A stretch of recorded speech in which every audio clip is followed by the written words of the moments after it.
All right, welcome to my next installment of the Q&A with Wall Street series, and today we're going to do DraftKings stock Q&A with Wall Street, and this is for their third quarter 2022 earnings call. And we'll start off with the question from David Katz asking about the Golden Nugget acquisition, and Jason Robbins, the CEO of DraftKings, jumps in and saying the biggest synergies will come next year when we migrate the entire Golden Nugget operation onto our platform. So they're not done digesting the company just yet. Expect more improvement next year. The next question comes from Sean Kelly asking about hold versus product mix.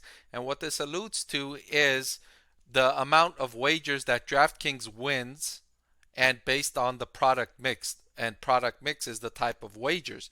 Are people betting on the favorites? Are they betting on the over and under? Are they betting on parlays? And so Sean Kelly wants to know about the hold in regards to the various product mixes. And CEO Jason Robbins says that they definitely experienced an improved hold rate. And let's see if he elaborates on that. He doesn't really elaborate, so I will elaborate here. And I've been following DraftKings stock for a while now, and the trend here has been that they've been adding new product features to their betting platform, and so customers have more options on the types of wagers that they can make. And these newer type of wagers include a lot of parlays, same game parlays, cross sport parlays, and these are popular with customers and as well as being profitable for DraftKings. These are more profitable than betting just straight up on one event, the outcome of a winner of one event, right? When you combine bets, more profitable for DraftKings. And saying that they definitely experienced an improved hold rate because of that fact, due to that fact mostly. And Sean Kelly follows up and asking about fixed marketing investments. And the CEO saying, no, the majority of our spend is not committed, meaning it's completely controllable and variable. So it's not fixed. If they need to, they can stop or reduce their marketing investments. And this is good news. If the US economy does enter into a recession, they can reduce or remove their marketing investment, which makes investing in DraftKings a little bit less risky knowing that their marketing investment is variable. Moving on, Jason Bazinet from Citigroup asks and saying that he noted a significant market share gains across a number of states. And the CEO acknowledging that, saying, yes, we did see a nice market share increase when the NFL season started. And the biggest reason for it was product enhancement, which have been substantial. The second reason is lower promotions across the industry. Their competitors have not been promoting as much as they normally do, and this caused more customers to stay with DraftKings, which is good news for DraftKings stock investors. Jet Kelly from Oppenheimer asks, given your higher hold, did you see elevated churn in September and October?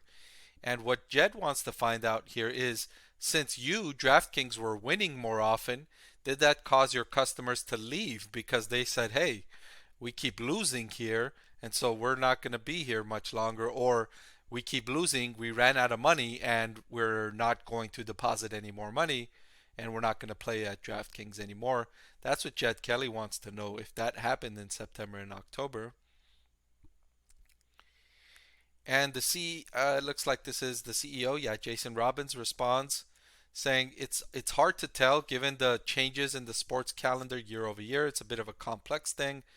It's kind of hard to tell, which is why we don't guide on MUP and ARPMUP, which is monthly unique players and average revenue per unique player. So the CEO saying we don't know. It's hard to tell if that happened or not. And here's good news is that uh, during the year, the DraftKings pared back their bonus hunter programs. So, these are programs like, if you deposit 500 bucks, DraftKings matches your $500 deposit. And this leads to bonus hunting behavior where players will deposit on DraftKings, take advantage of the bonus, and once that bonus is finished, they'll go to another website, take advantage of the bonus on that other website, and go on and on and on, just taking advantage of bonuses on the different websites. And that's bad news for the industry, and it's good to see them pulling back some of those bonuses because they don't want to encourage that kind of customer behavior. And here Carlos Santarelli asks, thinking about your experience to date with players whose accounts have gone to zero. So what happens when player accounts go to zero? How do you deal with it? Because that means no money left in their account, means they're not betting. And the CEO again jumping in to say that they're giving them good promotions to get them to reactivate. These are most commonly known as reload bonuses. So it says, reload your account with $100 and we'll give you $20 match to get you to come back and deposit again with DraftKings.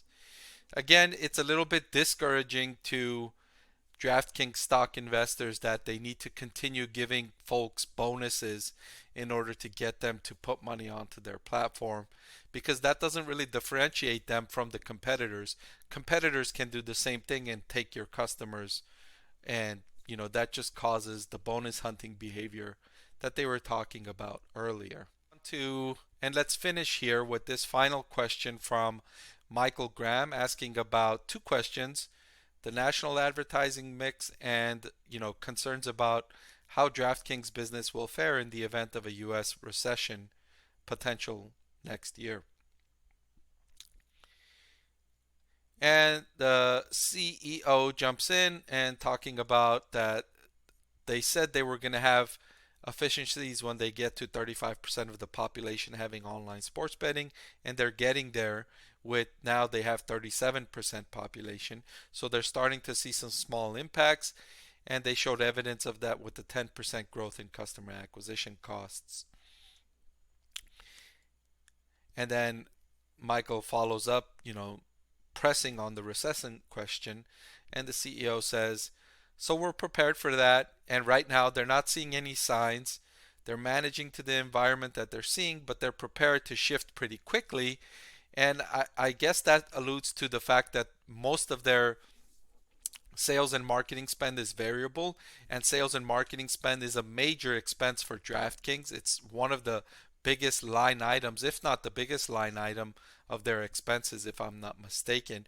And so because that's one of their biggest expenses is variable, they can quickly turn it off in the event that they need to when the revenue comes down. And so that means that they're flexible, and they could essentially turn off sales and marketing spending when revenue slows down if there is a recession.